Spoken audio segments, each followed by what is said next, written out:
transits, these rotational planets. Around these parts we got high standards, seeking the truth, wisdom at once. We're coming from the stars above. This is Moon Day Tarot, the one and only Kelly Volcana. I hope you're ready for some giggles, and of course, we hope you got some wiggles. Strap in and get ready for some cosmic wisdom of ancestral understandings. Moon Day Tarot. Bitch, it's Moon Day. Except it's Thursday. Hey guys, what's going on? Part 2 coming at you. Just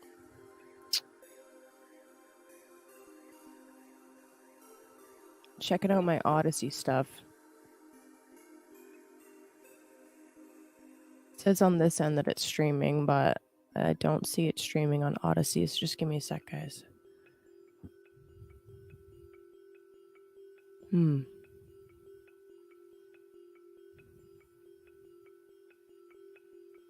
What the...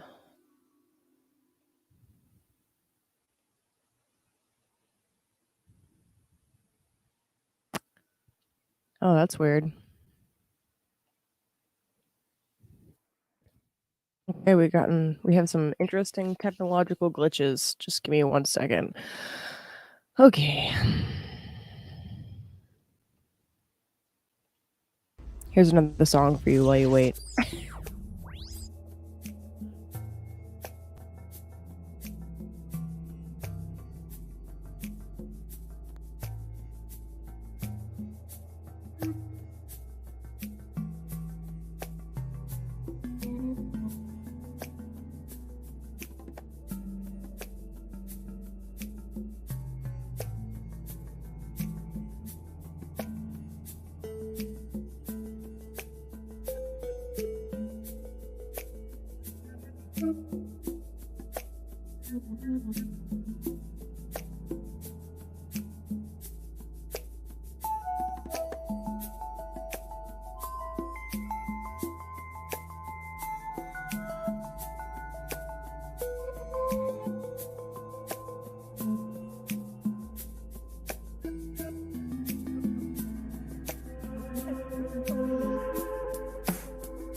think I got it.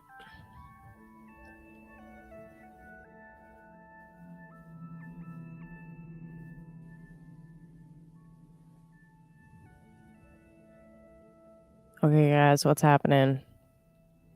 Good morning, Juliana, Captain Coots. What's going on? Hello. Oh, what the heck? Okay, Odyssey is not working for me.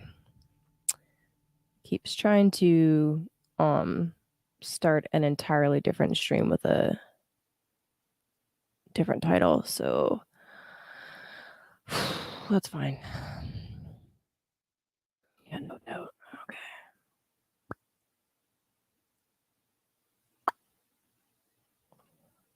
Yep. Alrighty. Screw it. I guess it's just YouTube today. Hey, how's it going? Good morning. Nothing like some technological glitches to start out the day. Ew. Alright. Also, shout out to Chance. Love you, Chance, from the universe. That's where my sweet mug is from. Got my coffee. Got my selenite. Got my deck. Ready to go. All right. So this is part 2. Part 1 was yesterday. Last night, we rocked it out. Talked about the solstice. Talked about this new moon coming up, which will be like on Friday. And then went through Pisces through Scorpio, because as a reminder, in case you're new here, I go backwards. I start from Pisces and I go through to Aries that way. It's actually not backwards if you look at primary direction. It's the order that the signs rise during the day. So it's not backwards at all, but it is. Good morning, Eric. It's backwards if you think about zodiacal order, but it's not backwards if you're going by the order that things rise during the day. So there you go. All right. We've adjusted. We're good to go. Let's see. How's your guys' solstice? Did you do anything awesome? I honestly I chilled the fuck out. I stayed home.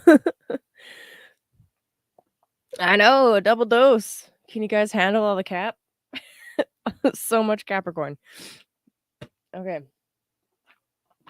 Just a reminder, if you guys want me to do any live readings for you, I usually have the description, in the description box, but I forgot to do that. So I'm just going to add that real quick.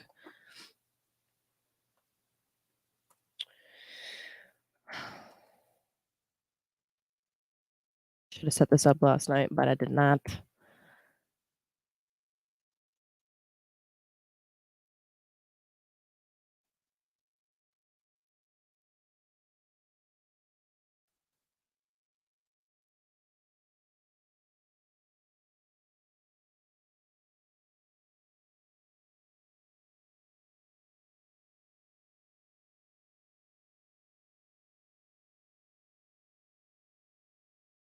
Okay.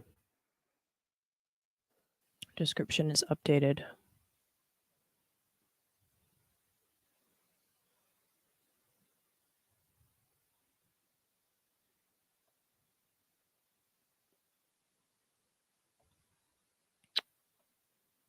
Okay.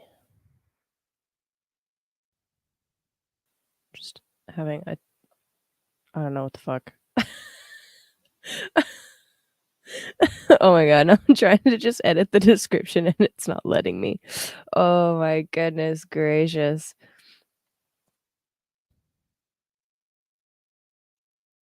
Okay, there. Now it's in the description box. Okay. All right. Let's go. Nine people. 12 minutes in. Whew. Whew. All right. Good morning, everybody, or good afternoon, depending on where you are at. It is 12:12 my time. Perfect time to get started. I love it. Yes. So this is part 2. We already did part 1. So yeah, like I said, part 1 was Pisces through Scorpio. So we're starting with Libra this morning. And I just want to pull up the astrology wheel.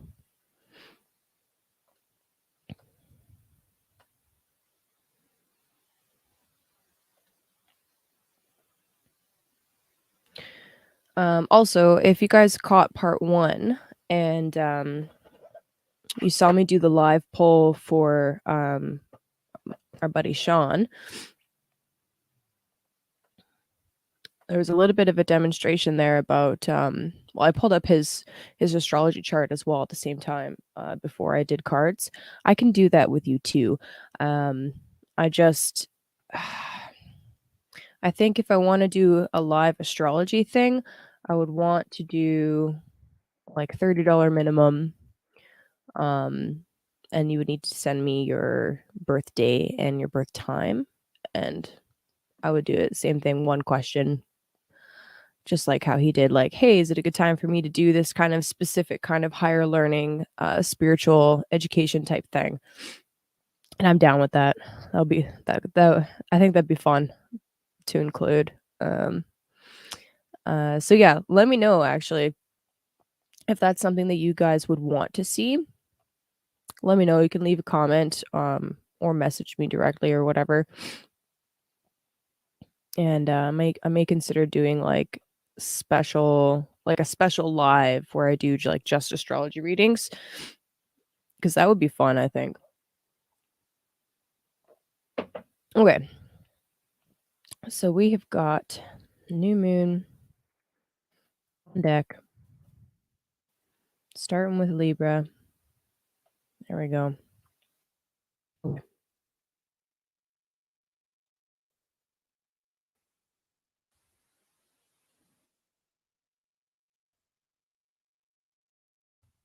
Boom. Alrighty. Libra. So Libra, my friends, for you, this new moon will be happening in your 4th house. Here's Libra rising. Here's Capricorn. So first things first, actually, Jupiter has just ingressed into Aries, your 7th house. So if you're a Libra rising especially, this will definitely resonate for you. We've already had a taste of Jupiter in Aries. So I want you to just kind of reflect on the brief excursion of Jupiter into Aries and what that was like, because now we're about to get like a full blast of it. Jupiter moving into your 7th is really expanding how you feel about relationships, and potentially even maybe even bringing some kind of new relationships into your life.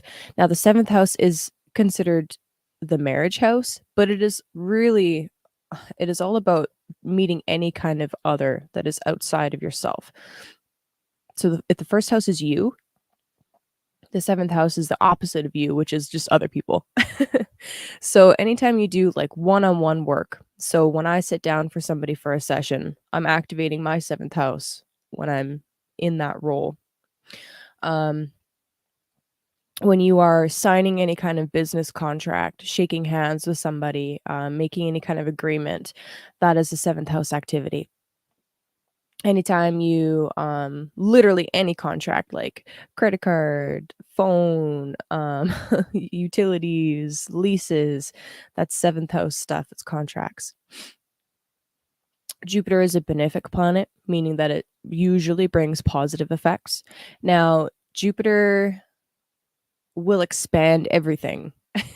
So if you have been having any kind of like anything going on with relationships really that is troubling, sometimes Jupiter has this effect, especially going through Aries, which can be I mean, what you might see actually is your partners, like let's say you are married or you're in some kind of long-term relationship, right? You might see your partners really expand into themselves and become more of an individual, depending on how you take that could be good or bad, right? It totally depends on your perspective. Um, but they might just be going through an interesting period where they're exploring their own philosophy, right? Jupiter's about philosophy. Um, and this will have a direct impact upon, your home life. This is where the new moon and the sun moving into Capricorn is really going to be affecting. So new moon, fourth house. Fourth house is all about home. It's about literally the conditions of your home, your house, your property.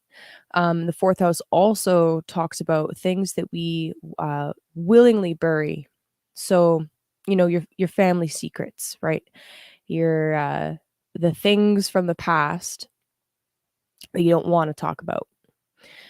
Now, 12th house is our subconscious fears, stuff that we don't even know that we don't know. It could also be spiritual stuff, sleeping, dreams. The 8th house is unexpected stuff and it's other people's stuff.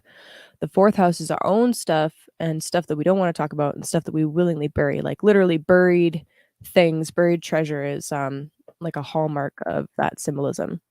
Hello, good morning. Happy solstice. Edward, you're back. What's up? Hello. So anyway, sun moving through the 4th house, new moon moving through the 4th house, all these visible planets here. Basically, you have a stellium going on in the 4th house. Brings a big focus into home. So, are you moving? Are you redecorating, right? A visible Venus through the 4th house could definitely be like a need to beautify and freshen up the space, right? Um, wow, I just made a really cool connection. So, I have a sister that's a Libra, and every Christmas she takes the Christmas decorating to a whole nother level that I never go to. I just realized that. I'm like, that's actually really cool. As the sun's moving through her 4th house, she's like really focusing on the Christmas vibes in the house. That's kind of neat. Anyway, that doesn't have to be true for all Libras, but this season, especially with all this energy here, it's like, all right, let's address what's going on at home, right? This can be an absolutely fantastic time for discussing with your loved ones stuff that's going on, right? If there's been anything that you've been sweeping under the rug, right? Because Libra has a tendency to just want to keep the peace and keep the harmony. But a really important thing that Libra has to learn in this lifetime, Libra, is how to put their own needs first as well. Like, yes, you're learning how to walk as a part of a relationship. You're learning how to do relationships in this life if you're a Libra rising. But that must be anchored. 4th house is what anchors you as well in solid, healthy boundaries and some solid structures. So this is something that you can be addressing at this time. Is what are my boundaries? What kind of things will I allow? What kind of things will I put up with? How do I get my needs met too? My deeper desires, my deeper needs. And how can I actually learn how to like compromise effectively? I feel also like one more thing about the astro map for Libra is Jupiter rules the 3rd house of communication and tools, but communication especially. So this could be a really good time actually while Jupiter's moving through the 7th house of partnerships to have those conversations about what those deeper needs actually are and really open up with your partner, and help them to open up to you as well about what can we do to actually make this foundation a solid one. Okay.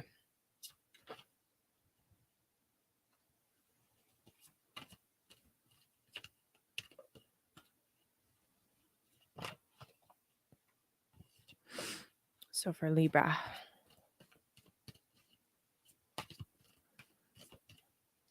it feels so weird to be streaming while the sun is up. Like, what's going on? It's bright outside. That's funny.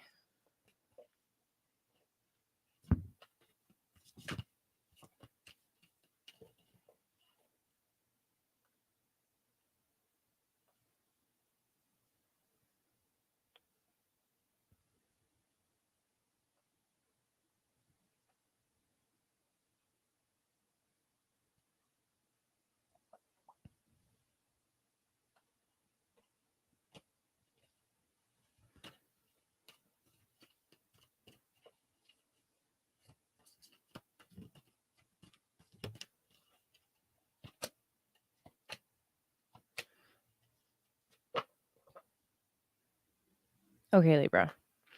So we got the Four of Cups, the Ten of Pentacles reversed, and the Princess of Swords.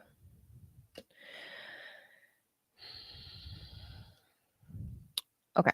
So I feel like this is actually talking about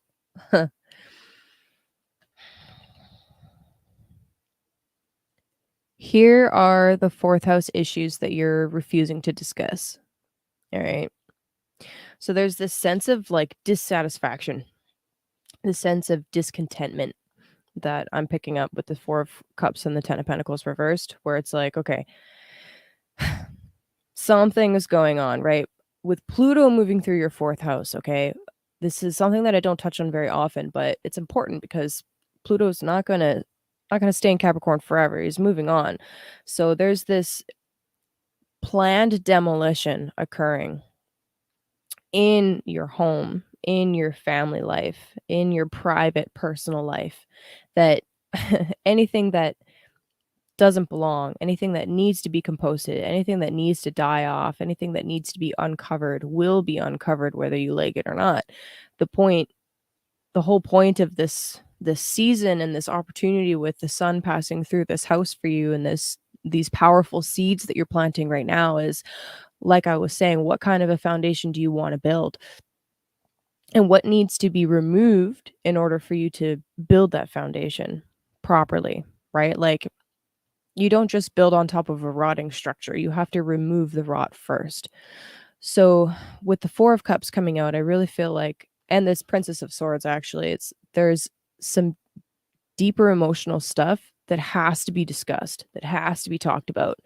So I love actually that the astrology is supporting this with the third house lord being Jupiter and that moving into the seventh house. It's like now is the opportune time for you to really talk about what's going on internally and what kind of needs, not just what kind of needs, but what need of yours need to be met.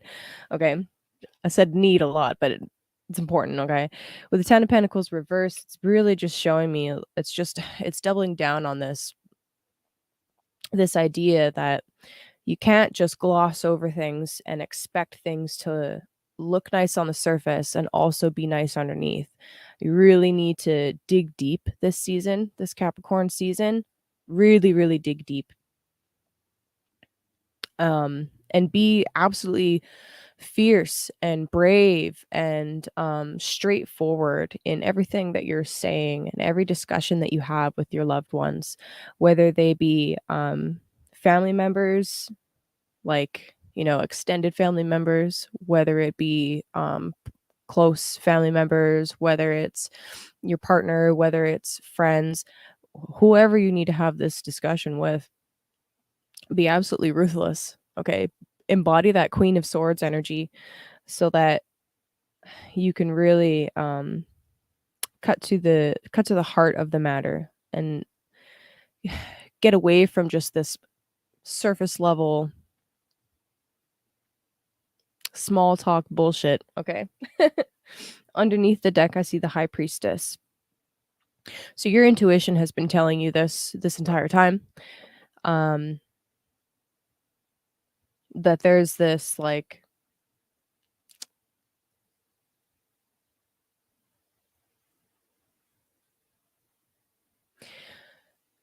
your intuition has been telling you this entire time that even though it might feel like you're comfortable at the moment, it's only because you're not diving deeper into certain matters, right? And if you stay on the surface level for too much longer, that kind of like willing ignorance of what's going on is gonna bite you in the butt. So address things as they come up whenever possible, and you'll be laughing, Libra. Okay. Have fun. Love you guys. Okay. I'm so hard on Libra. I love you, Libra. I promise. I swear to God. Okay, Virgo.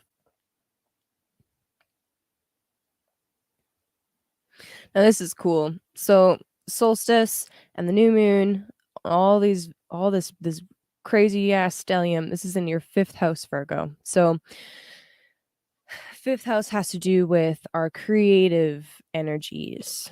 All right. So risk and romance and artistry and performance and all these like fun things.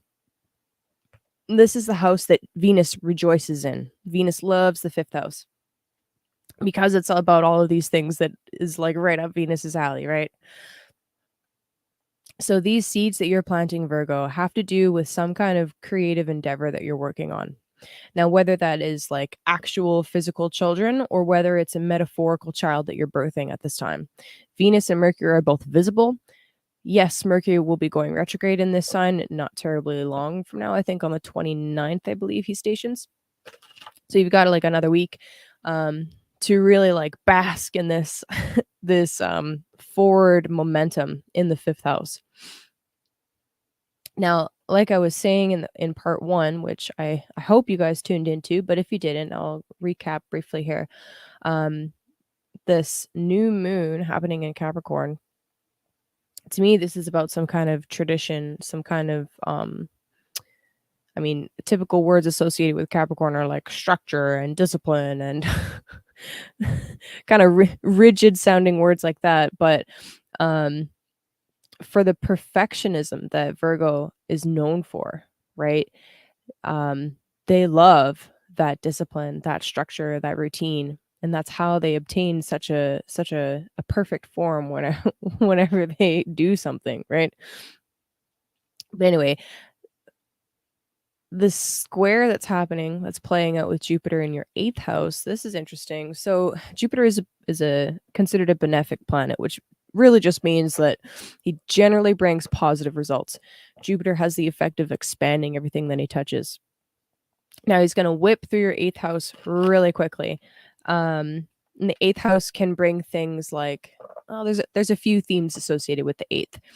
It is stuff like shared resources on the most like basic mundane level. It's other people's stuff. It can be inheritances. It can be both spiritual and physical inheritances, by the way. It's not always something physical.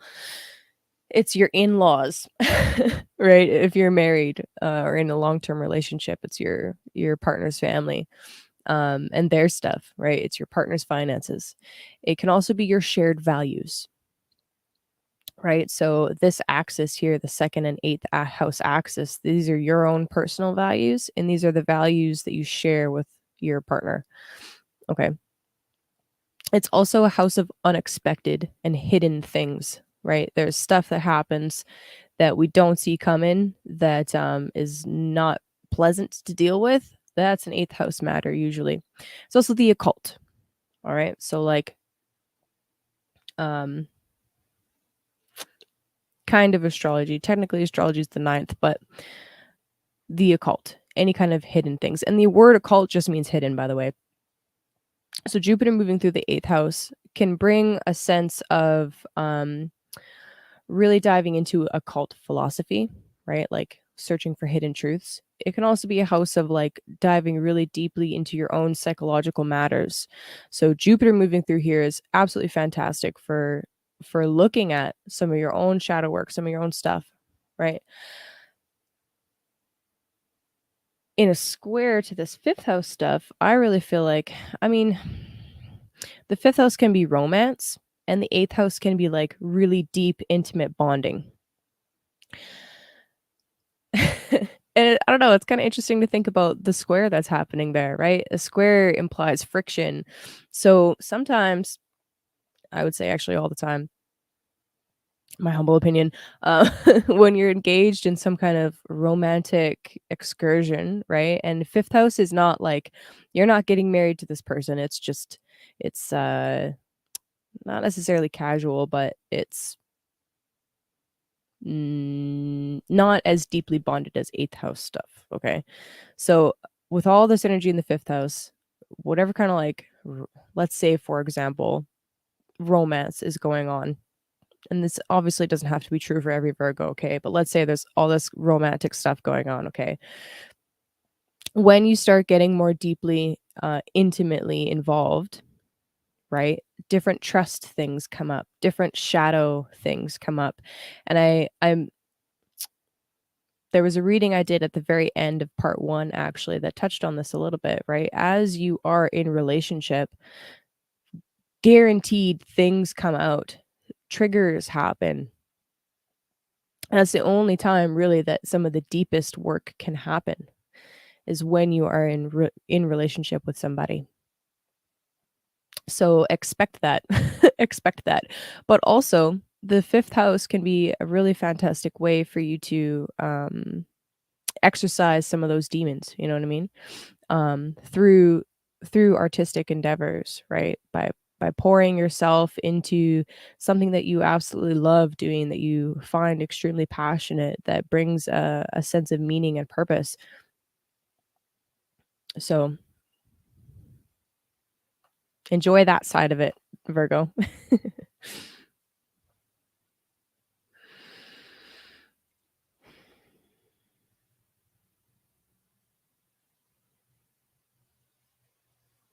Yeah.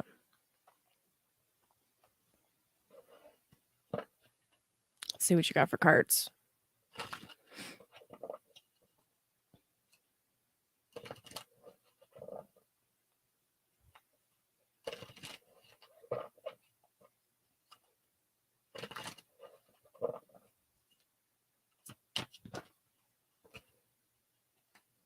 Prince of Wands, passion. Wow.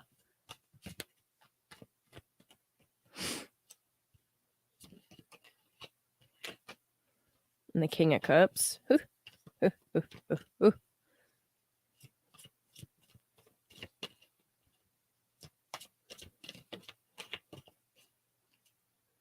And Justice. Okay.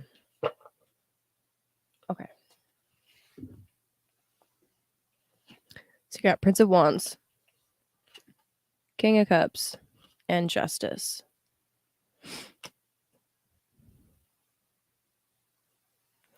Okay, Virgo. Lots of passionate stuff going on today. I love it. I love it. I love it. I love it. I think the last few Virgo readings have been like, I'm pretty sure last Virgo reading was like heavily romance oriented. Correct me if I'm wrong, but I seem to be remembering that. Anyway, Prince of Wands, King of Cups. This is really cool. So these are two different people, right? I mean, it could be you in two different roles. But usually 2 court cards is like 2 people. So we have a young, passionate, fiery, highly sexual, highly inspired being. That's your Prince of Wands. And then the King of Cups. A little bit more mature, emotionally especially. A little bit more not reserved, but a little bit more, contained. Somebody that has their own passions, their own things that they enjoy. They're deeply feeling, deeply sensitive.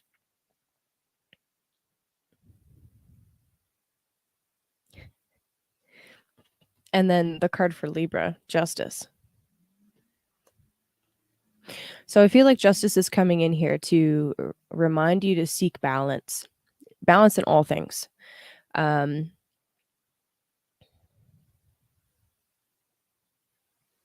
love the image of the scales because we get this idea that, I mean, if your heart is being measured against a feather, right? The feather representing knowledge.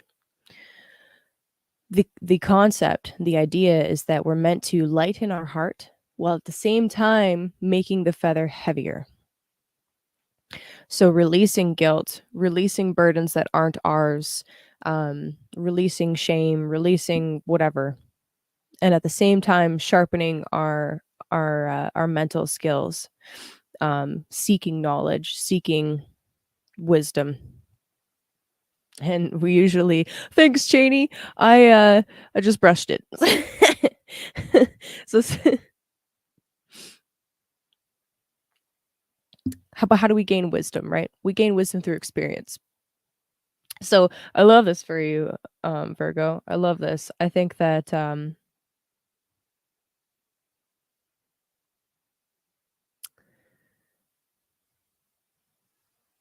I think that whatever fun quest that you're on, yeah, as long as you continue to pursue your own interests and continue to pursue the things that keep you emotionally satisfied and just emotionally and spiritually well internally, then this will be great. I mean, I don't know. I think it's fucking awesome. Underneath the deck, we have the Three of Pentacles. The Three of Pentacles implies some kind of cooperative teamwork, right? Some kind of team effort going on, right? The Three of Pentacles is actually a Capricorn card. It's Middle Deacon of Capricorn. It's about, well, I mean, I don't know. To me, it's about working with other people in tandem to create something beautiful and something long lasting, right? Like he's carving it to stone. This is not something that's just gonna wash away overnight. So if you want to build something that is a little bit more solid and stable and permanent, um, keep in mind what I was saying about the astrology. Different stuff, different shadow aspects are bound to come out and play out. And it's just about like, can you talk about them? Can you communicate about them? Can you work with the other person? And they're coming out as the Prince of Wands. So perhaps they're not as experienced as you in dealing with some of these things as they come up. Maybe, maybe not. I don't know. But I think if you appeal to their sense of adventure, like, yes, this is difficult stuff, but we're on a quest together. I think it'll go over really well. Yeah. I love that for you, Virgo. That sounds fun. I didn't dye it darker, so it might be the lighting. I don't know. Anyway, Janie, are you back from Texas? I want to know if you met any King of Pentacles figures.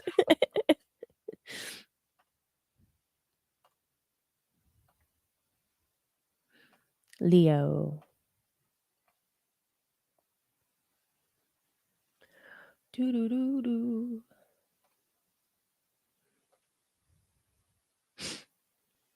Okay, Leo.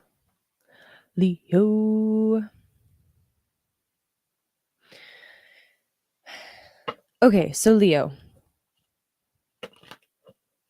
Oh my gosh, this cracks me up.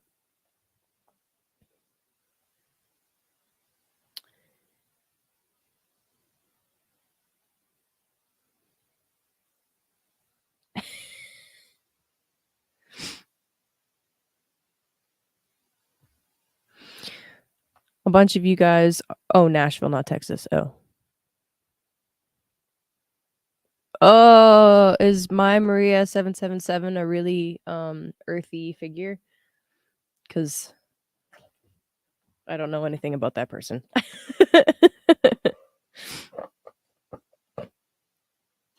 All right, Leo. So, okay, so why I'm kind of chuckling right now is honestly because of Chance. Okay, Chance being a Leo rising is like top hopping or die, and and why that's funny to me. Okay, and I'm sure he'll watch this later and be like, "Shut up, Kaylee." But the sixth house, because it represents like health and illness, sometimes the themes of the sixth house can make that rising sign feel ill. Okay, so the themes of Capricorn: structure, routine, guilt, tradition, going into the darkness. They can make responsibility. Oh my god, responsibility. They can make Leo feel a little bit, under the weather sometimes. It can feel like a sickness. Now, this new moon and all of these beautiful visible planets, they're here to help you and encourage some kind of reformation of your routine, or not even a reformation. It could just be a solidifying or a solid structuring of your routine. The sixth house often deals with work as well. So this could really be like a new start to some kind of work routine, um, or just really shining, I don't know, shining a really beautiful light on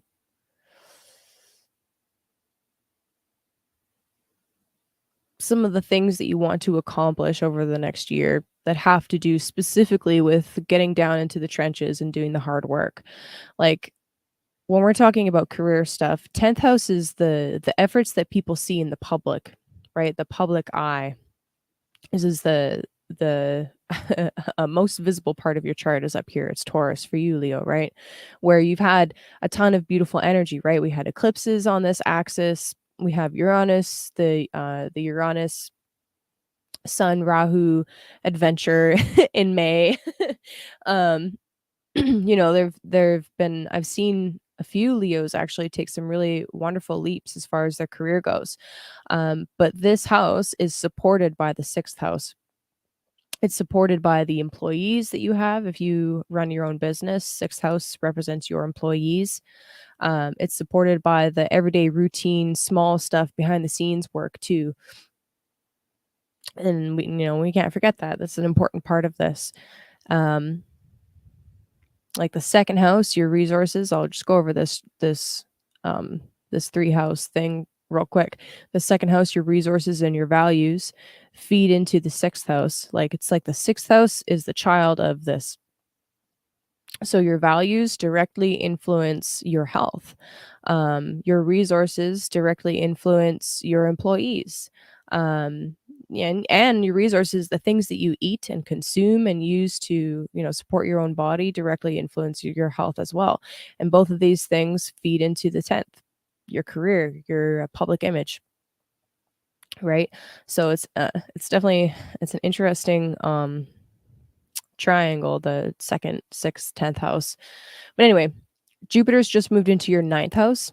This is the house of publishing. This is the house of higher education, of foreign travel, of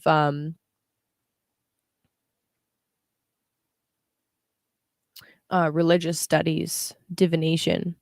So Jupiter moving into the ninth house is extremely auspicious if you want to pursue any of those kinds of things. If you want to be putting out extra work at this time, like publishing, anything, like especially your own work. Also, especially if you want to publish something that has a more occult and hidden kind of connotation to it, since Jupiter rules your eighth house. Fantastic time for doing that.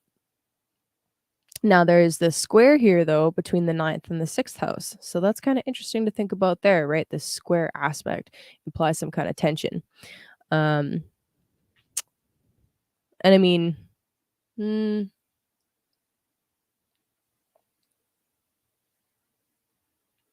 one way that you could think about this is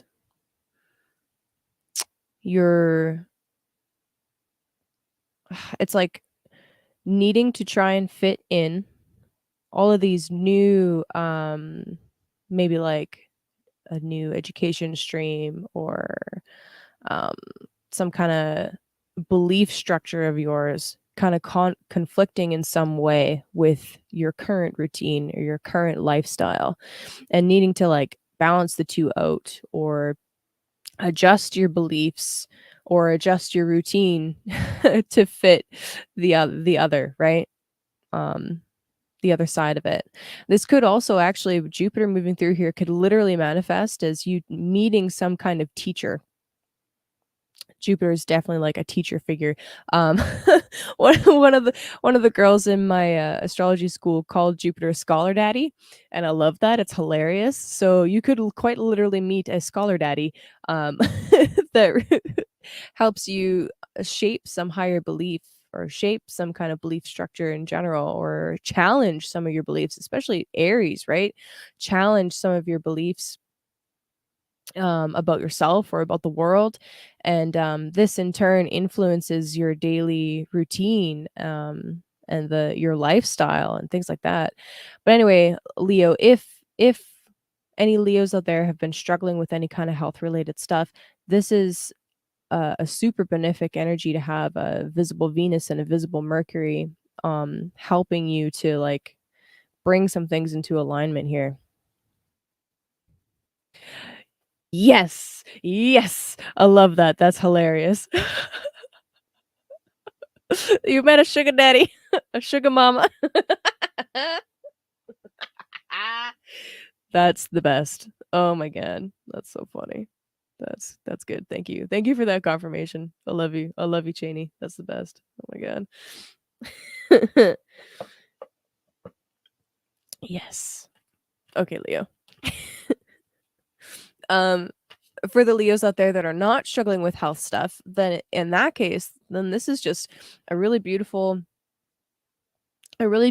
boost to your already existing like daily routines, right? The 6th and 12th axis, just got to say this, I think I say it every time, but it's important. I got to hammer it home. The 6th and 12th axis, let me bring it back up. This is the 12th here. This is the 6th here. All of these houses operate as like pairs, okay? With the 12th house we're talking about our subconscious stuff, spiritual stuff, things that we don't know, losses, that kind of thing. And the 6th house is like the more physical matters. And as most of you know, things that manifest physically always have their root in the spiritual and in the emotional. So these two houses are always tied together. So all of this extra like energy happening in the 6th house is a really beautiful opportunity for you to focus on healing any emotional or psychological or spiritual stuff through physical activity, through literal physical practices. And I think I talked about this a lot in part 1 for everybody, like any kind of routine that you've got going on, or a routine that you want to start that involves being in your body, right? Capricorn is about the 3D physical reality. Anything that you do that can really help you embrace your 3D experience will be very beneficial and helpful. Okay, especially for you, Leo. So top hop all you want, as long as you're acknowledging the mountain and the valley. Okay, Leo.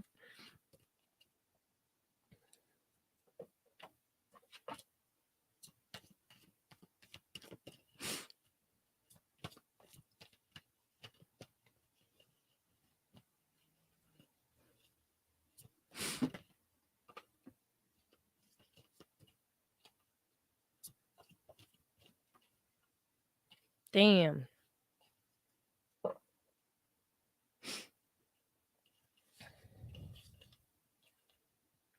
Okay, so I got the sun.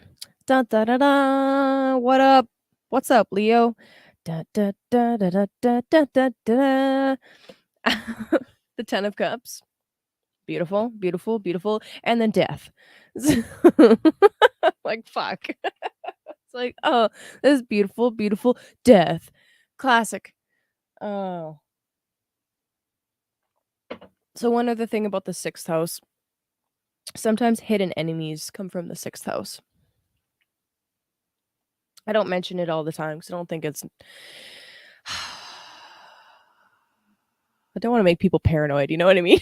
I don't want to make people paranoid, but the 6th house can also deal with like debts and people that you don't know don't like you. Like the 7th house is open enemies. Like those motherfuckers will stab you in the front. 6th house is they're hidden and they're not openly adversarial yet. So anyway, with the sun and the 10 of cups coming out, it's like, wow, this is really a beautiful reading. The sun can be referring to your own inner child, right? And we all know Leo is a big child and we love you for it, okay? And it could be signaling like some kind of new beginning. That's really beautiful, right? And with the 10 of cups, absolutely fantastic. Like hopes, dreams, wishes, fun, joy, creativity, all of these beautiful things. The 10 of cups, for some people, the 10 of cups could be like considering some kind of like marriage or long-term partnership type thing. Absolutely beautiful. And death. So death is some kind of transformation, right? It's like, yes, you can have everything that you hope and dream and wish for, but you cannot ignore the valleys. You cannot ignore the valleys. It's kind of like you're ending a really important phase right now, and there's still something that you must like continue, or yeah, there's something that you must continue to let go of, or finally let go of, like a skin that needs to be shed so that you can like really embrace everything that's in front of you right now. Because clearly there's a ton of blessings that you have right in front of you, laid out on the table, right? Um, and not but, and uh, there's more to life than just all of the joy. In fact, some of the darker stuff, some of the sadness, some of the, the grief, sadness, um, anger, what are some other negative emotions? Did I say guilt already? Guilt. Since we're in Capricorn season, guilt. All of that stuff makes the happiness sweeter. We don't know the true joy of the top unless we have gone into the valley. So what I actually see here, I think, Leo, is you getting over an old heartbreak. So underneath the deck, we have the Three of Swords, and it's reversed. So I actually feel like it's not a present situation; it's a past situation, and I don't know why this keeps coming up. It must just be a theme for everybody right now. Um, as you are in relationship, right? As you are with somebody, especially if they help open up, or help you celebrate, um, and acknowledge your own inner child, right? There inevitably will be a time when triggers come up, and that is a time for release. That is when the best work can get done. The best transformational, most deeply transformational work can get done is when somebody that you love and care for, that is there for you, that touches you so deeply, inevitably they're going to touch something that hurts. Um, and it's up to you to decide to be mature about it, and not react but work through it, both of you together consciously. So if you can do that, Leo, fucking the sky is the limit. The sky is the limit.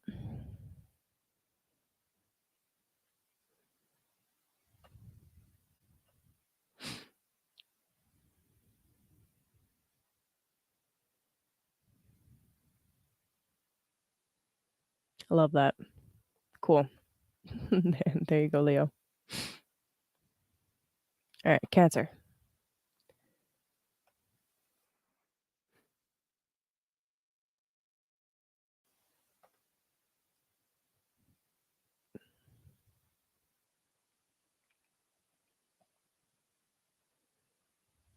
Okay.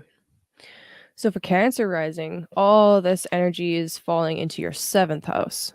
Ooh, ooh, ooh, ooh, ooh, ooh, ooh. Boom. Okay, so Cancer.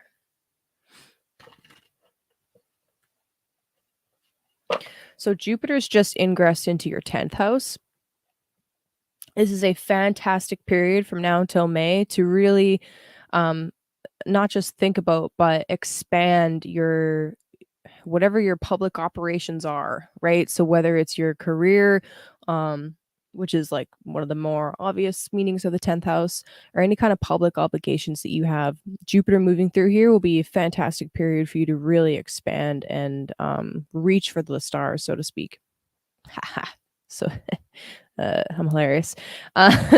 So when Jupiter popped into Aries earlier this year, you got a taste of what that could be, right? Um, whether it was like you started reaching new audiences, or just like expanding your reach in general, or whether it was moving or thinking about a different career path, or doing some reformulating for how you're going to make a loving rather than a living. Jupiter moving back into this house and whipping through here will really help you execute whatever it is that you started to before, right? And then Jupiter went retrograde. It's like, I might need to go back to the drawing board. What is it that I really want? What is it that I really believe? And maybe there was some more learning that needed to happen. And now Jupiter moving back into the 10th, it's like, okay, I've done the learning. I went back and got what I needed. Now I can like really run with it. So run with it. Let's go. The solstice, all this Capricorn energy, this is in the 7th house of partnerships. So there's a lot going on in your partner's life right now. Like a lot. So, okay, I guess I'll talk about this if you're not in a relationship first. All right. So if you're not in a committed relationship right now, first of all, visible Venus, visible Mercury, new moon, and a Pluto that's about to exit the sign. This is it could be a huge boost for some of you to find some kind of a partner, right? It could be a boost, a really nice boost, but also to change how you feel about relationships in general, to help you reassess, like, okay, especially when Mercury turns retrograde, to help you reassess what kind of a structure and a routine do you actually want to have in relationship, what kind of traditions you want to um, follow and acknowledge in relationships. Like, do you like more traditional stuff, or do you like things a little bit different, right? And I say tradition because we're talking about Capricorn is about traditions, old things. Really old things. A visible Venus here, if you are in a partnership, okay, so let's say you do, like, you're in a marriage, or you have business partners, they're shining super bright right now. They're looking great. They're looking beautiful. Things are going really nicely for them. It's like they're finally really not finally, but they're really like stepping into the limelight. And that's beautiful. If you can be supportive of that, even better. Now, this new moon specifically is like seeding a new phase in the relationship, right? So again, whether it's a new phase with some kind of business partnership, right? Especially if they're going to support um especially if they're going to support whatever public thing you've got going on, or because this is a square, it's kind of interesting to think about that too, because like when you're in a long-term relationship, sometimes the partner's goals don't necessarily align with your career goals, right? Like, we see that all the time. Like, I just rewatched Die Hard. It's my favorite Christmas movie, okay? Just rewatched Die Hard. And like, one of the main plots is the wife had this amazing career move, and she moved across the friggin' country to pursue this career move, right? She moved to, like, what, San Francisco or something like that, from New York, like literally across the damn country, to pursue this career move that put her into a really high position. And the husband didn't like that, right? Bruce Willis's character did not like that. It hurt his ego, right? Like, I'm supposed to be the man, I'm supposed to be the provider, all that stuff. So it was a very non-traditional move for her to make, and he didn't really like that very much. But that's what she wanted to do, right? This is the career that I want. This is the life that I want. I worked really hard for this, and if you love me, you would support me, right? So that kind of a square is really interesting to think about. Um, and that could be something that is, it might not play out exactly like that, but it's definitely one possibility. So can you be supportive of your partner's glow up right now? Can you be supportive of that? Um, and vice versa. Are they supportive of your expanding career, right? Especially with literally Jupiter expanding 10th house career, literally. So you know, are your values still aligned? Do you need to work through anything there? Or is this kind of a square, like, 'cause square is not always a bad thing, it just implies that there's some kind of action that needs to be taken. Can you both simultaneously expand and glow and beautify and, shine brightly together in your own respective ways? Good old cardinal squares, eh? Good times. What's up, Sirius Fox? Hey, hey, hey. What else do I want to say about Cancer? Let's see. No, I think that's good. Libra coffee.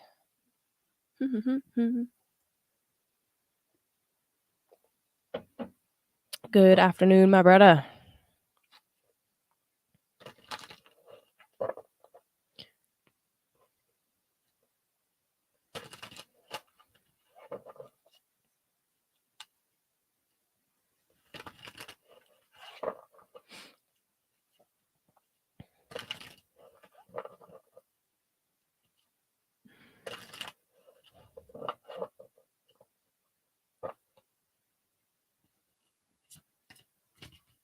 Okay, Cancer.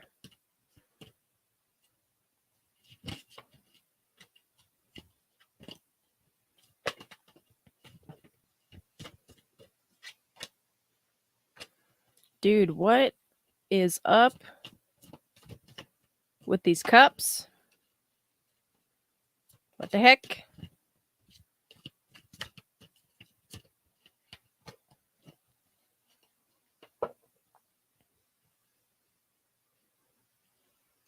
This is weird. So I got the Ten of Cups again, the Three of Cups, and the Ace of Wands. I'm shuffling, I swear to God. And the Ace of Wands. Okay.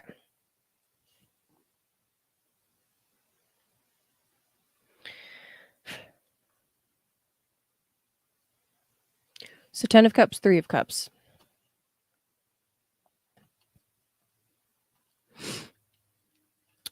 Both of these speak to some kind of emotional satisfaction. With the Ten of Cups, we're talking about like family life. All of that seventh house stuff I was just talking about. Family life, fulfilled family life.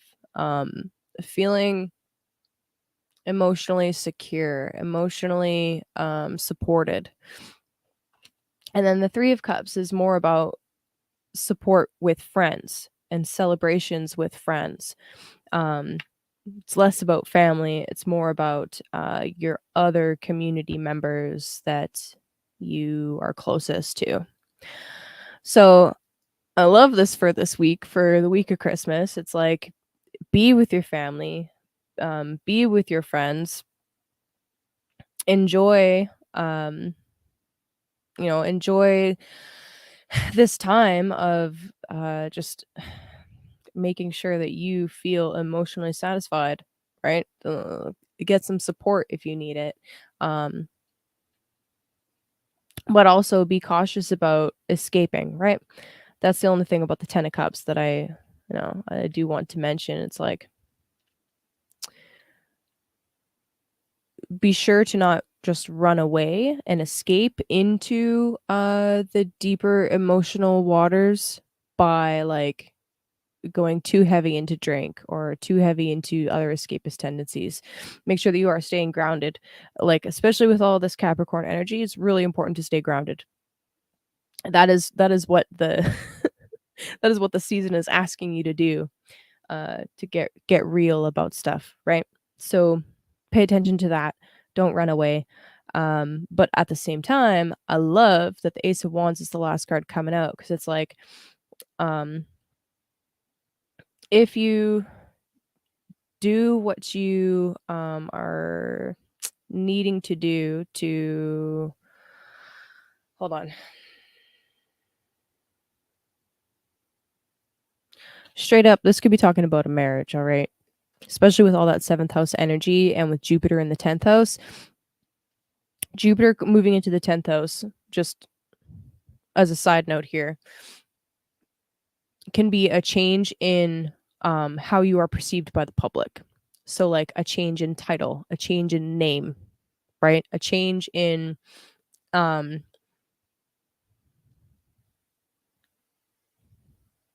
branding, even. Yeah, 10th house, I would say that's branding. So that's kind of cool, right? just, just putting that out there. Definitely one possibility, especially for these cards. Um, and like this is you celebrating, right? That's the reception right there. Like, oh, very nice, very nice. And the Ace of Wands, this is something that's super passionate. And if you happen to be with somebody that is supportive of your career moves, right, then the Ace of Wands is like lighting up a match, or lighting up, not a match. It's more like a Roman candle or a firework of some kind. That's kind of the image that I get from that. And that could be really helpful. Because once you've got that home base secured, right? Once you've got your fourth house secured, your root, your anchor, your home, it's so much easier for you to rise up and really achieve those career goals that you want.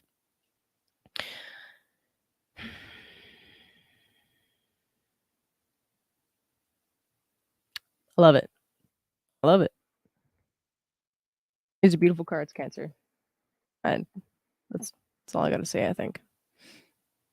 Underneath the deck, by the way, you got the King of Cups. So the King of Cups is definitely asking you to have emotional maturity at this time. And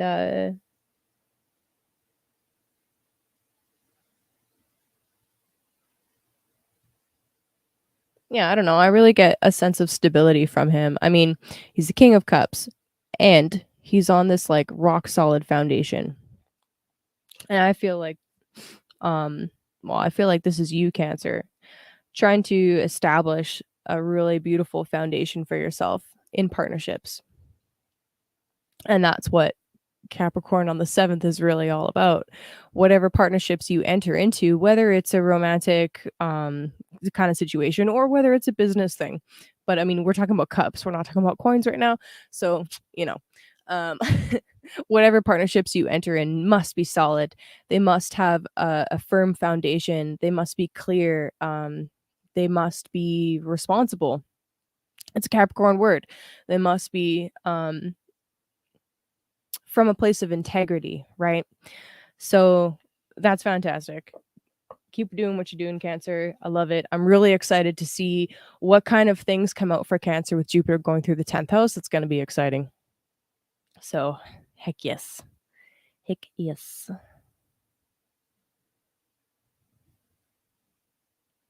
Okay.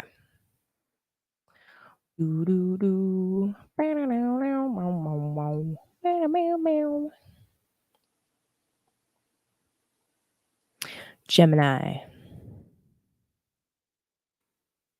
Gemini, how you doing? How are you? I hope you're doing okay.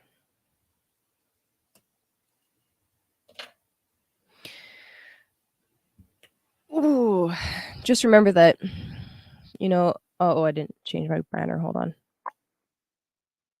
Okay, Gemini. There we go. So, real quick, Gemini, I just want to validate and acknowledge that you have had some really intense eclipses on a really difficult axis.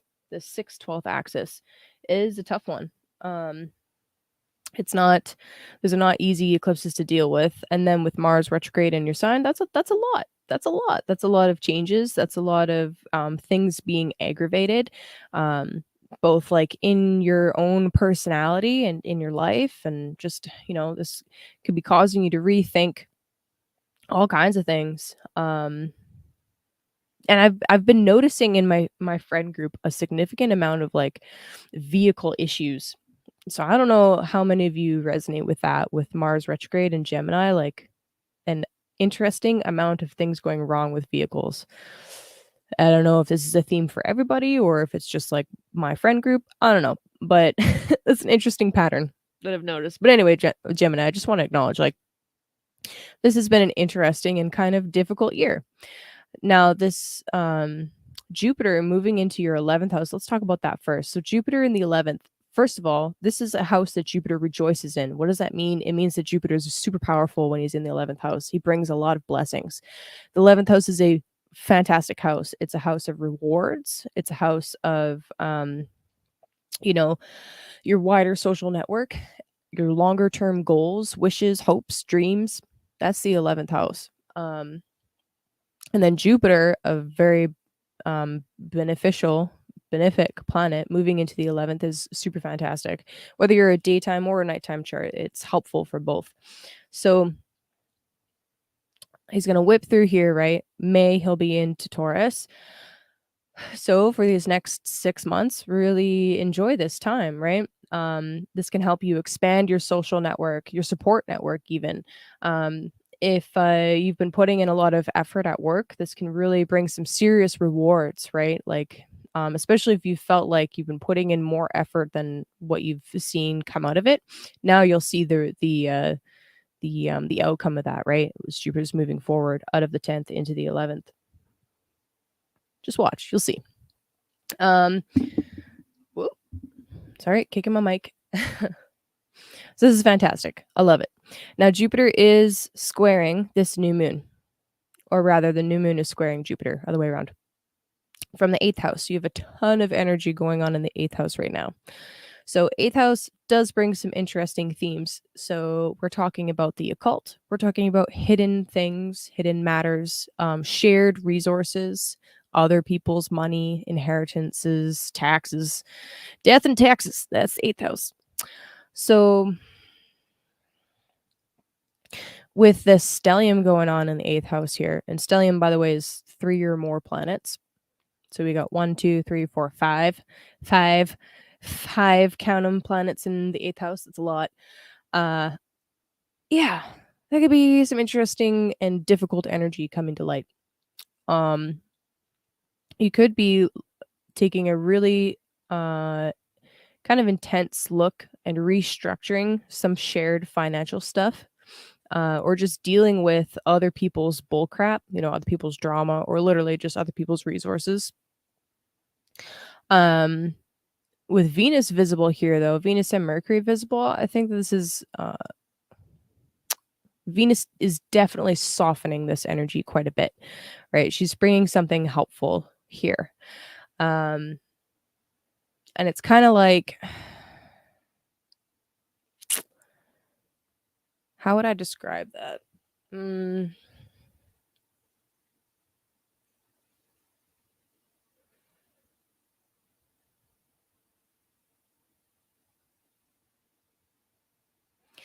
It's kind of like Venus and Mercury here are assisting you with like cutting through the bullshit, and helping you organize. I think I already said that. Organize all of the things.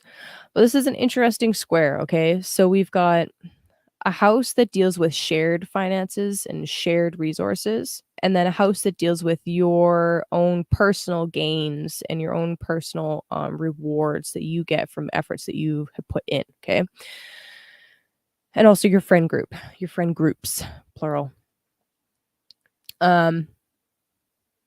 So this is an interesting square. It's not really like one is triggering the other, but it could even be like you're getting all these it's like finally you're seeing some fruits of your labor, right?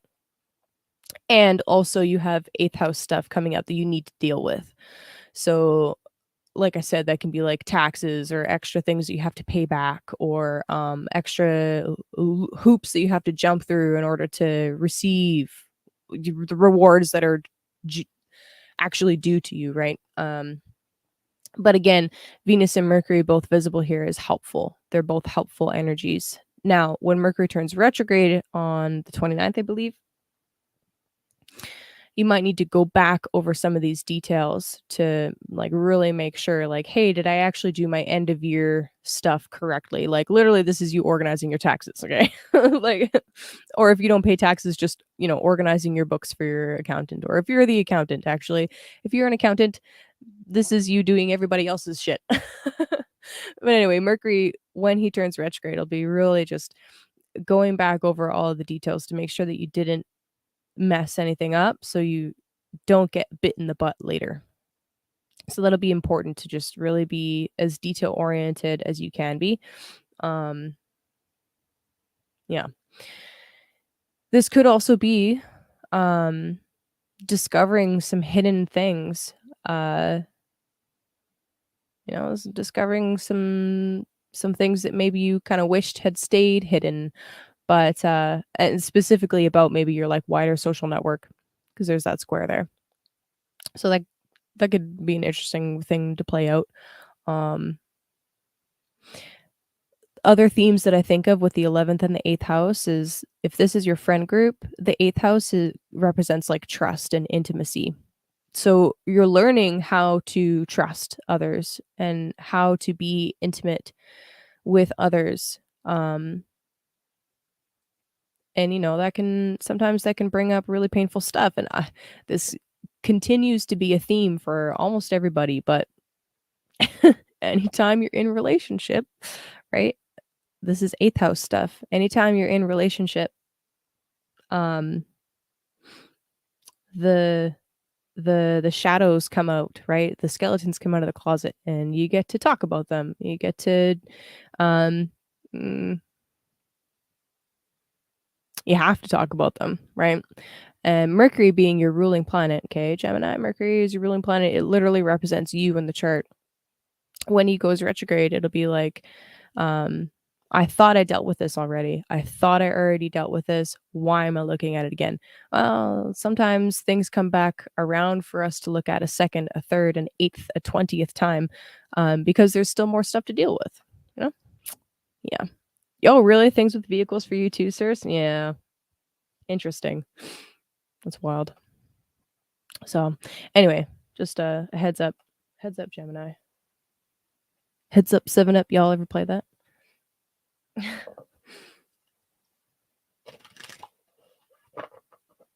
Now, the other thing I will say about all of that 8th house stuff is there is a rebirth there, right? There's renewal and a rebirth there. There's always something good that ends up coming from dealing with the darker aspects of life. It's not that it's all darkness all the time. Even though, sometimes it might feel that way. Uh, if you are brave, there's a good Jupiter and Aries word for you, actually. If you're brave about it, you dive into those things, those topics, and you're not afraid of, looking at your own stuff, um, doing the deeper psychological work, because that's an 8th house theme as well. Um, then there's huge rewards at the end of it. Okay.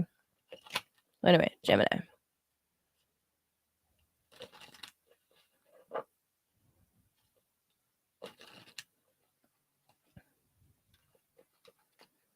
Also, be cautious about becoming too obsessed with anything or anyone.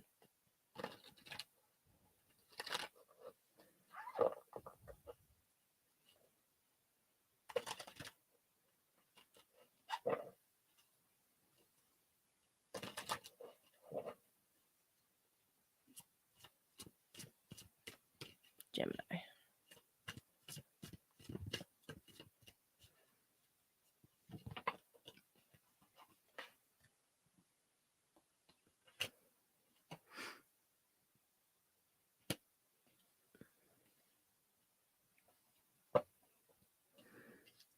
Okay, apparently you guys are excited to talk because I just got a lot of cards. All right. Okay.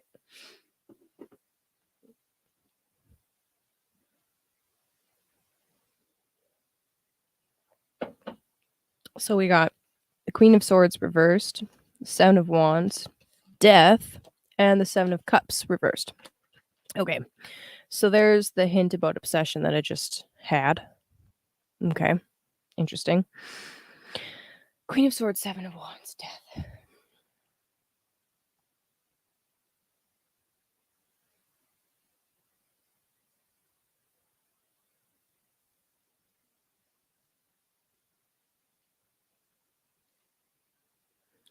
Well, I feel like the Queen of Swords is you.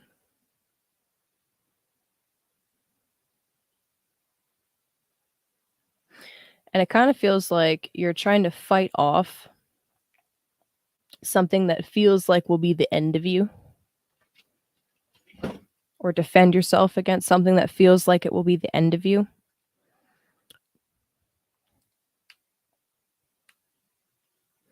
But really, in reality, there's a rebirth waiting here. So that's the thing about the eighth house. It's something that we feel like will kill us. The sixth and the eighth are interesting. So, like, the sixth is like, that's going to make me sick. No, I can't go there, but like, you have to. And then the eighth is like, no, that will kill me, but like, no, it's actually a rebirth. Um, oh man. So for Capricorn, falling in the eighth for Gemini. If Gemini is about, being a little bit playful and exploring all sides of any situation and wanting to find more information and talk about everything, um the structure and the restriction and the responsibility, oh, that's a word Gemini hates. The responsibility of Capricorn is like, I can't do that. That'll be the end of me. I can't be structured. Boring. But guess what? You have to. So anyway, it kind of feels like this solstice and this new moon that's kicking off is going to remind you, like, hey, there's value in these Capricorn things, these concepts of tradition and the old way of doing things. Gemini loves new and shiny, right? But you know mm, sometimes, like, a stone structure, like, okay, yeah, you're defending from something, right? You're holding something off. But what are you standing on to do it? Is that a stone structure? Oh, hello, Capricorn. Would you look at that? Having a firm foundation is actually a form of safety. But anyway, so it feels like you're biting your tongue, right? Stopping yourself from, you know, it's almost like there's a fear here, some kind of fear or anxiety going on, because it's like, if I'm firm about this and I make this decision or I say this thing, that I might get in trouble, or it might change later. But it's kind of like you're being encouraged to take a stand, to take a stance. Um and when you do, you're going to experience some kind of an important transformation.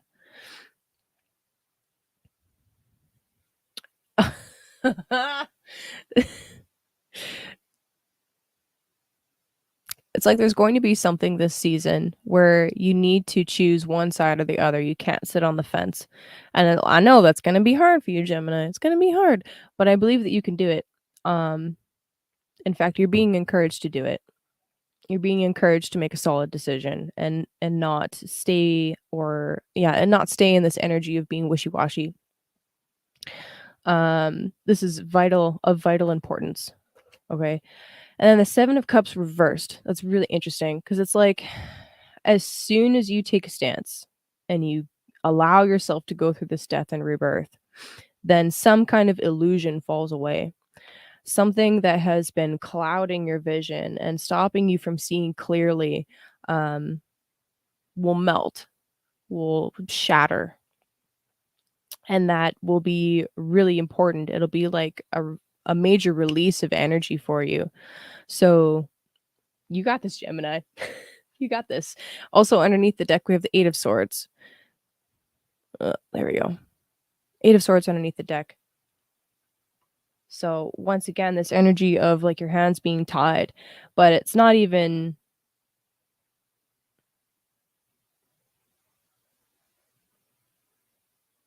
Yeah, in this case, it's like refusing to pick up or use any of those swords. Her hands aren't tied very tightly. All right, she could easily slip out of those binds or use one of the swords to cut the binds, but it's like she's refusing to. Why? Out of fear, anxiety, like what's going on there? Um,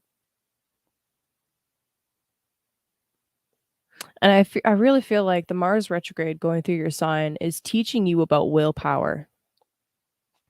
It's teaching you about how to harness that willpower in an effective way and not waste it. But it's also teaching you about bravery, right? And I feel like this 8th house stellium adventure that you're going through right now is going to really teach you about how to use that willpower and how to use that bravery. Right? So being brave doesn't mean that you're not afraid. Being brave means that you act in the face of anything that you may be afraid of. So that's what I got for you, Gemini. You fucking got this. All right, Taurus. Bull gang in the house. What's up? What's up? Taurus, how is eclipse season for you? Now, keep in mind these eclipses are still playing out, but super curious because these eclipses are right on your personal and relationship axis. So, woo, you've had quite the spotlight shone on you, Taurus. And I've been moving through some major changes in the area of relationships. And again, 7th house is not just romantic relationships, it's business relationships too. So I'm curious how that's been playing out for you, if you have sun, moon, or rising Taurus. And I've heard from one Taurus rising buddy actually about a really important relationship thing that he just went through that revealed to him a pattern that he knew he had, that he knew he needed to deal with, that helps him reorient onto his own path. So that was really cool to hear about. So thank you. And anytime if you want to send me a message or send me an email about how something's playing out for you, please do. I will keep you anonymous if you ask me to. Or actually no, I'll keep you anonymous unless you tell me that I can tell your story. But I really appreciate that. It helps me get better with my astrology, but also it helps me know when the astrology is working correctly, right? Or rather when I'm interpreting things correctly. That's yeah. So anyway, Taurus. So Jupiter just moved into your 12th house and is in a square to a bunch of stuff going on in your 9th house. So this is kind of fun. All right. So Jupiter moving into the 12th. This is expanding the expanding your spirituality, I feel. If you are somebody that is into like lucid dreaming or any kind of like out of body experience type stuff, Jupiter going through the 12th house, I feel it could be a protective element and also help you achieve more if you're into any of that kind of stuff. If you're someone that enjoys meditation, Jupiter moving through the 12th house will be helpful for, continuing those practices or deepening those practices.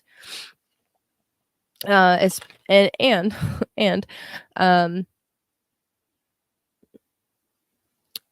even though it's a square, I feel like it's complementary to all of this 9th house stuff going on. So the 9th house, by the way, it's called the house of good spirit, and the sun rejoices in the 9th house. So Capricorn season is fantastic for Taurus rising because the sun is like in its full glory here. Well, not full glory. Sign of Aries would be better, but still the sun is rejoicing here, meaning that the sun is more powerful and it likes being in the 9th house. The 9th house is about spiritual journeys, also physical journeys, but it's used to be considered like pilgrimages, right? So Taurus, if you can take some time during Capricorn season, if you get a chance to visit some kind of ancient timekeeping and or stone monument or structure or temple or sacred site, this would be a fantastic time to do that, right? Especially since your ruling planet Venus is also in the 9th house for the next like week and a half. So if you get a chance to go to like literally whether it's a mound or whether it's a temple or whether it's an obelisk, anything literally that is specifically like for keeping time, that's a Capricorn concept. That's made of stone, that's a Capricorn thing. Is ancient, that's a Capricorn thing. Um that's a religious site, that's a ninth house thing. This would be a fantastic time to do it. So yeah, heck yes. Let's see. The ninth house also speaks of like our belief structures, right? It can also talk about teachers. Um, so you could quite literally be meeting people that teach you things, and it might even, it might stir up some subconscious stuff that you've got going on, as you're learning new information, which is more third house. But as you're learning maybe spiritual information or exploring divination, that's a ninth house theme. Um, often it stirs up subconscious stuff that you don't even know is going on. And that could be, I don't know, that could be really beneficial with Jupiter here because Jupiter brings this healing energy, right? It also, I mean, the 12th house, just putting this out here, the 12th house can be like charity and losses. So you could even actually be find yourself spending a decent amount of money on spiritual experiences and also giving away to charity at this time. So that's kind of interesting. Or giving other people's money away to charity. Be careful about that. Be cautious about that, okay? Don't overdo it. Um yeah, I don't know. I feel like this would be an absolute fantastic time to take a foreign trip, literally. To oh my gosh. Yeah, take a foreign trip. Go somewhere that's a little bit more exotic. Um Somewhere where you can learn about maybe another culture, especially if it's a culture with a different timekeeping method than what you're used to, right? Like we're used to very loosely based sun months in a solar calendar. It'd be really cool if you were to go somewhere and learn about a place that uses both sun and moon. That'd be fun. Anyway,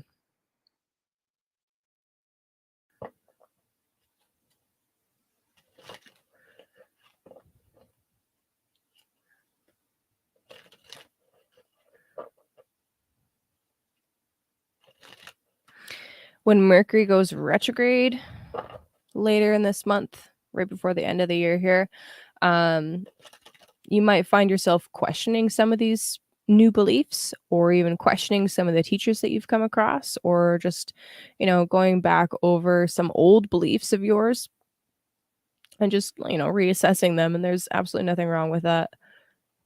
So, all right, what do we got for you, Taurus?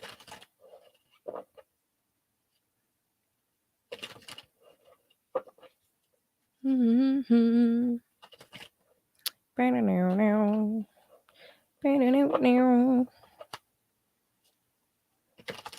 have a Black Keys song stuck in my head. Oh, my next girl, she'll be nothing like my ex girl. I made mistakes back then. I'll never do it again. Oh. Do do do do. All right, Taurus, what you got? Making choices. Should I stay or should I go now? Go, definitely go. The astrology's saying go.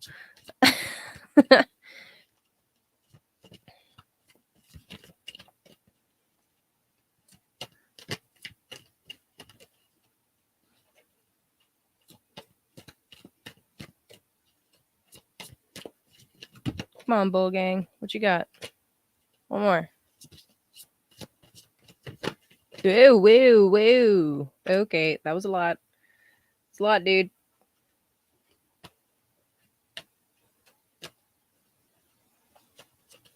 Okay, like one more.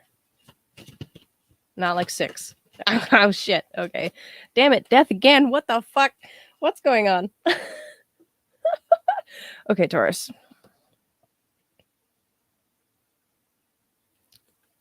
So we got the Two of Swords. We got the Nine of Wands reversed. And we got Death. Death. So heavy Scorpio energy. Yeah, okay.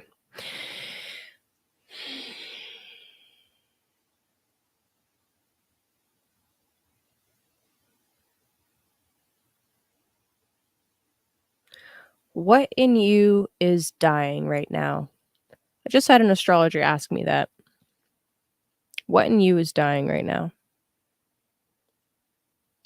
And you know, this death energy could be coming out for quite a few.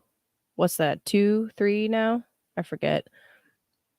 Could be coming out because of this, you know, we're in Capricorn season and Pluto's about to leave Capricorn.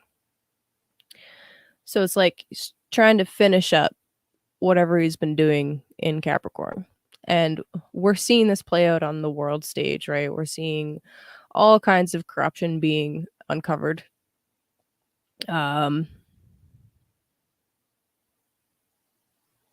You know, huge revelations about different control structures. Some might say that it's a controlled demolition, right? So I don't know. Anyway, for you, Taurus, specifically on a personal level, there is a major fork in your road,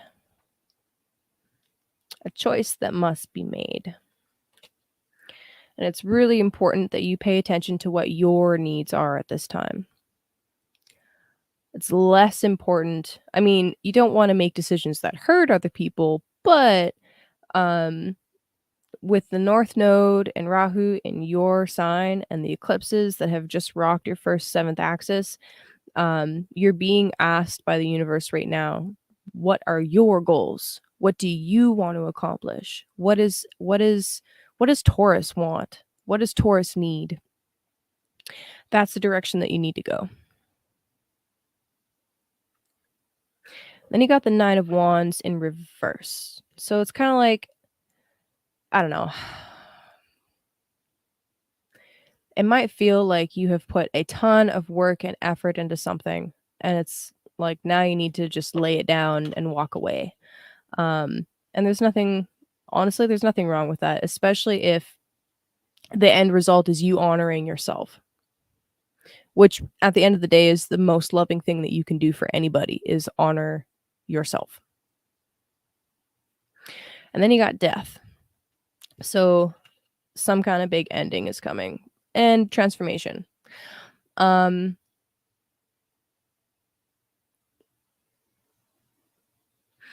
could see it as like there's some huge belief structures of yours that are about to go through a crumbling and a rebuilding.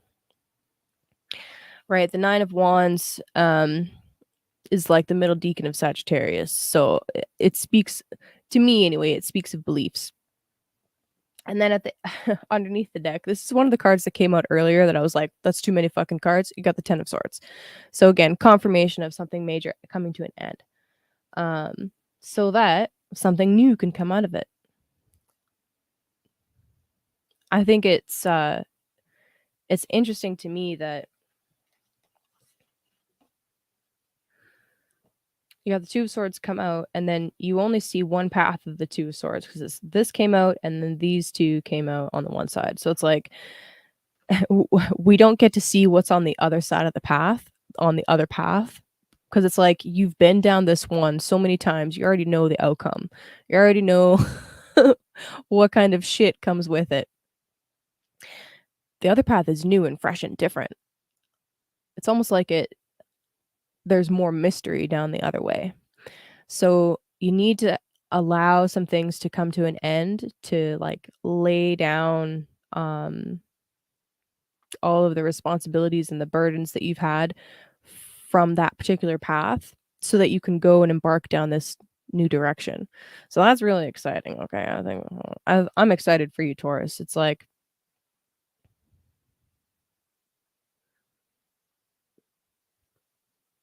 I think you're going to feel a huge sense of relief as soon as you make that choice.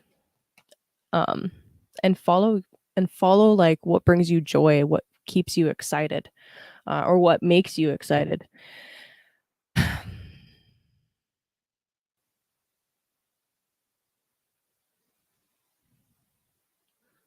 Yeah, and I could definitely see that being like a trip to a different place that's really exotic or totally different. So have fun with that, Taurus. And yeah, don't let other people's opinions weigh you down or stop you. And at the end of the day, the decision has to come from within. And it needs to be an embodied decision. So I've talked about this a few times, but I like to see the Two of Swords as, yeah, you got to make a decision, but you can't make it with through logic alone. Um, you need to picture both pathways and then choose the one that feels better in your body, right? So go with that. Love it. Good luck. Good luck and Godspeed, Taurus. Do do do do. Aries.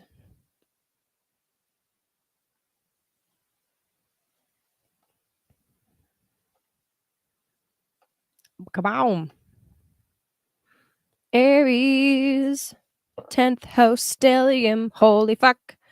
Damn. Ew. Okay, so Jupiter just moved into your sign. That's exciting. Um, you got a taste of what this is gonna be like. Oh shit. Kicking my mic. Hey, is my sound still good?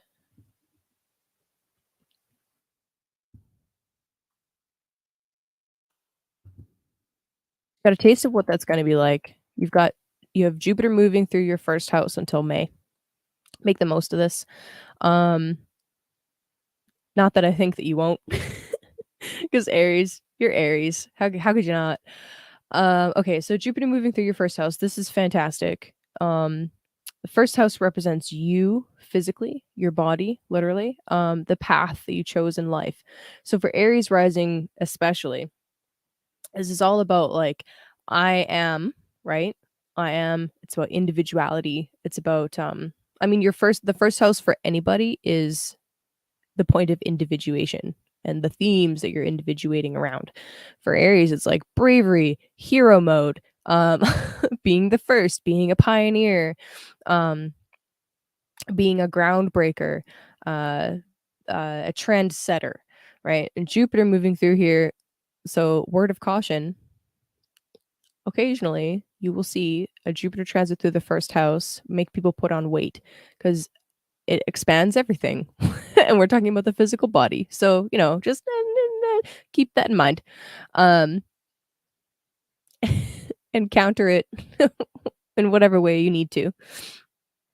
But it can also just bring like this sense of vitality and this sense of I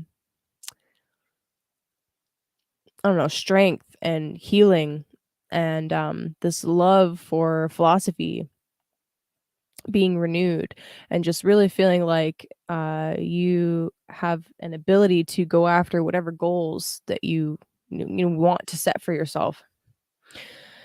Now, the new moon and the solstice and all this lovely stuff happening in the 10th house is fantastic if you are wanting to make major career moves, right?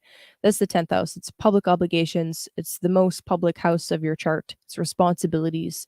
It's your career, or if you're famous, it's literally the house of fame.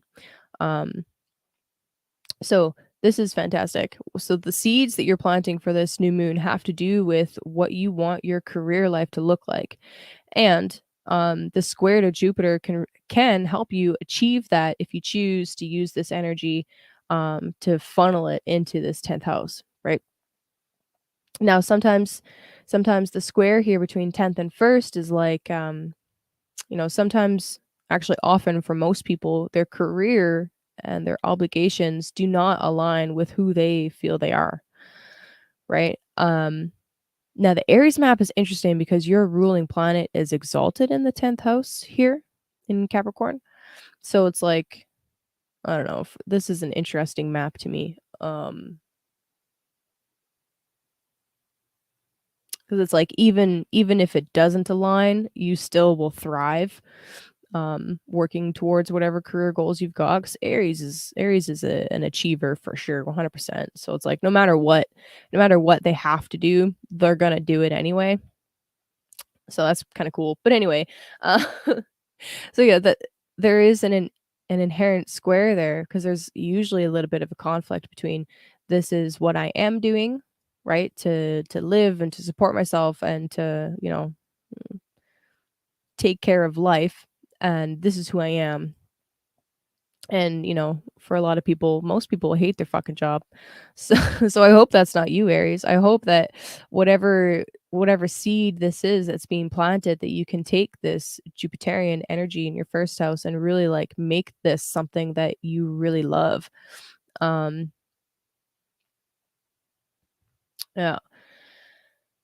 Venus and Mercury being visible right now for the rest of this week and well, for the rest of the for quite a while actually.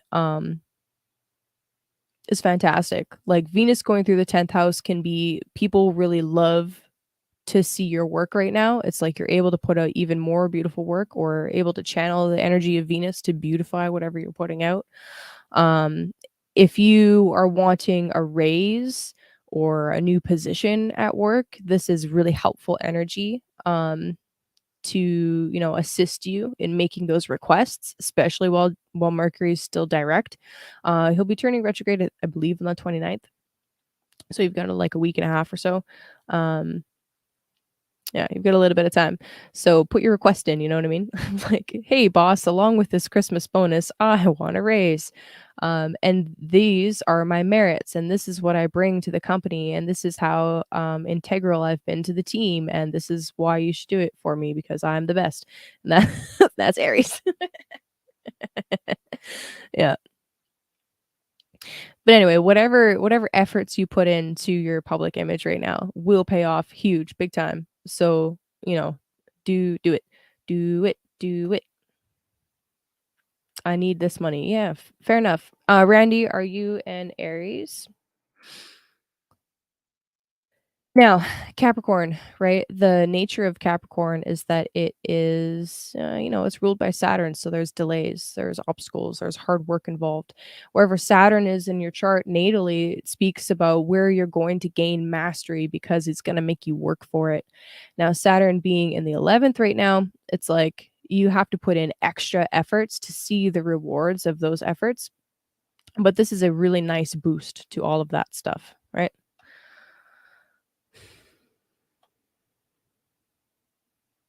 Beautiful. Okay, Aries, what we got for cards. Also, as a reminder, I am taking personal readings.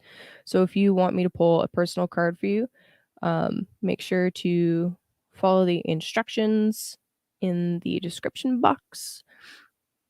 And I'm just pulling out my email before I shuffle.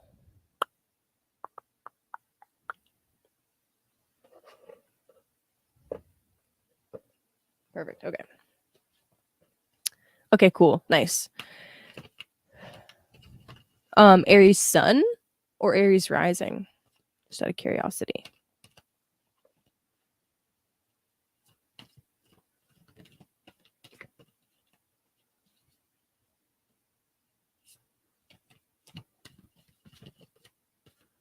And if you're an Aries sun, do you know what your rising sign is? And to know that, you need to know what time you were born. Okay, so anyway, Aries.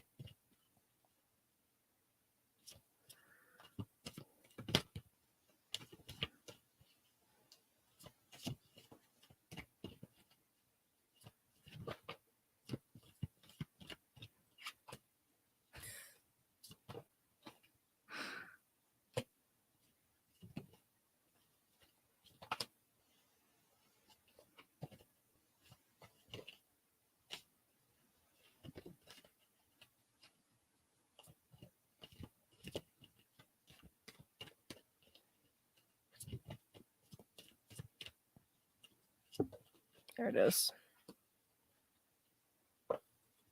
Damn. Okay. Okay, so we got the sun again. Dun, dun, dun, dun. Do you like happiness?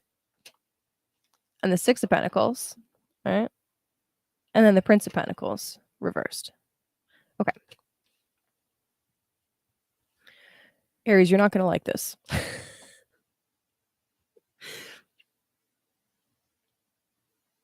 But what I'm seeing here is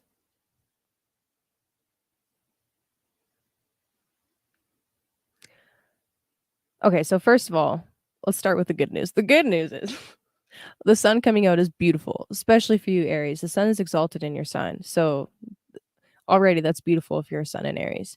But anyway, the sun promises joy and like happiness and fun and like it's symbolizes vitality and energy and all of this lovely stuff. I really like seeing the sun coming out as like your inner child feeling like he or she can shine and express itself and like it's being nurtured in the ways that it needs to be. Also really beautiful with the sun coming out, considering we just had the winter solstice and it's like rebirth of the sun, right? So days are getting longer. You know, I'm looking outside and I've got perfectly clear blue skies. So that's fantastic. Then we got the Six of Pentacles and the Prince of Pentacles reversed. So Six of Pentacles is to me referring to a balanced give and take. So also interesting, we're in a season of gift exchange, right? The Six of Pentacles to me is talking about some kind of exchange, some kind of a reward, or you giving some kind of reward or receiving some kind of reward or something along those lines. Now, the Prince of Pentacles coming out reversed is telling me that there's something about this where there's either a need to slow down and a need to plan out how you're going to use those rewards. So, if I'm just going to bring the chart back up for a second here. If we're talking about all sorts of beautiful career stuff going on, keep in mind that yes, it's career stuff, but it's the sign of Capricorn. So it's not an accident that I ended with talking about, hey, this is about slow and steady progress. It could be that this season will be about, especially when Mercury goes retrograde, really planning out how you're going to use these resources and these rewards. With Saturn transiting the 11th house, interesting that I talked about that as well, and then the cards are confirming it for me. The 11th house is about those rewards. It's about the resources that you gain from your career. Okay. So with Saturn here, he really is asking you to put in a little bit extra work in planning how you're going to use those resources, in planning like how you're going to invest that back into your career. Prince of Pentacles is a very slow moving card and it's reversed. So to me, it's talking about the need to plan. The Prince of Pentacles to me is not about expanding fast or trying to gain more. It's about ensuring that what you have is stable already, ensuring that what you've got will be long lasting. And a lot of those words are not words that really jive with Aries. So again, we're bringing up the energy of that square between Capricorn and Aries. There's a need for slow and steady progress here. There's a need for organization. There's a need for honoring some maybe older ways of doing things that maybe, yeah, Aries is about like being the first and doing something new and different and totally unique. And their 10th house honors tradition. Their 10th house, the house of authority figures and all that lovely stuff, honors the slow way of doing things, the more steady and solid way of doing things. So it's like there's a need to make sure that you have a solid foundation in your career life. So it's like whatever kind of like deals you're making at this time, whatever kind of exchanges you're making, whether it's with like workmates or everything that you're doing right now is meant to be setting you up for more success down the road. And it might not be paying off. You might not be seeing it right at this moment. You will later. So as Saturn is moving through Aquarius, he'll be leaving Aquarius next year and going into Pisces, by the way. As Saturn leaves a sign, he always gives a reward if you've done the work. Keyword for Saturn, fucking work. Especially for the Aries map, right? So be as patient as you can be, all right? And make sure that you're clear about the direction that you want to go in. Underneath the deck, we've got the Prince of Swords. So mentally, stay clear about the direction that you want to go in, the direction that you want your career to go in. And, you can make quick and decisive decisions. You can be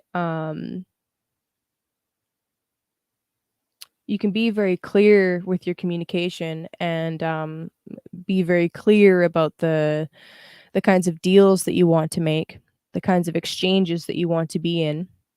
But make sure that before you take action physically, that you've already planned out like your next 6 or 7 moves, right? Not just the next one, but 10 of them down the road. Right? That's what I'm seeing here.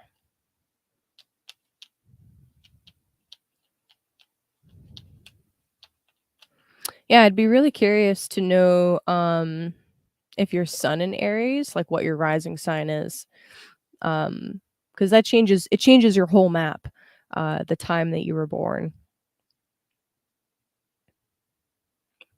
Anyway. Okay, Aries. I don't know.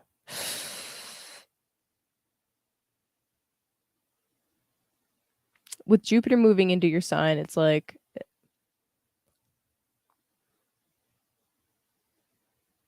especially if you're sun in Aries, this is like expanding your ability to shine and really like if your sun's in Aries and Jupiter's going to be moving over it in between now and May, it's like taking your vitality, your life force, your inner light and like blowing it up in a good way.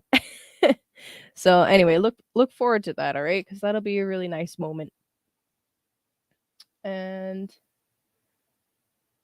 yeah, that's what I got for you guys. So, if anybody wants a personal reading, instructions are down below, and I will keep my stream going for a little bit here. Yeah, thank you guys so much for hanging out with me for part 2. If you are a Scorpio to Pisces, your sign is in the first part 1. I also go over some more details about the solstice and the new moon energies in the first part of that video as well. And yeah, thank you for hanging out. I appreciate you guys. And I know a lot of people will see this after the live, so fair enough. I picked kind of a weird time to stream, I'm not gonna lie, but it is what it is. Happy Thursday, aka Happy Thursday. Let's see what else is coming up. Just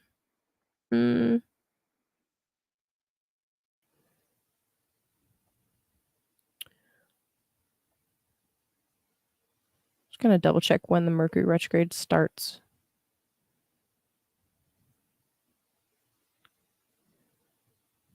Oh yeah.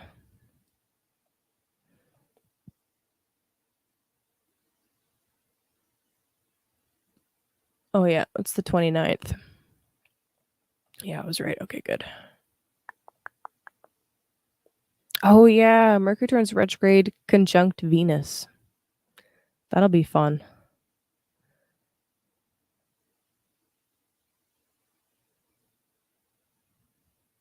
Wow, we're really going to be taking a really deep look at our values. Wow, this Venus cycle is fun. Yeah, Tarot Thursday. What's up, Ronan? What's up? This is part 2. I went over Aries to Libra in this video because I was too tired. It was already 3 hours yesterday. I was like, nope, we're done. Good night. Yeah, just hanging out for a couple minutes here just in case anybody wants a personal reading. And if not, then I'm a head out. Got work tonight at like My other job. I've got like 3. Mm-hmm. Mm-hmm.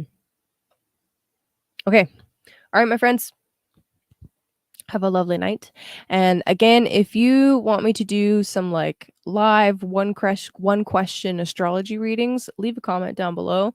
Because I'm interested to see like what kind of a response I might get to that. That could be fun. And yeah. In the meantime, I hope you guys had a good solstice. Merry Christmas, happy Yuletide, all of the things. And make sure that if you have some time when the sun sets, you go and see Venus and Mercury while they're visible. Okay. Oh, thank you, Edward. All right. Love you guys. Peace out. Bye.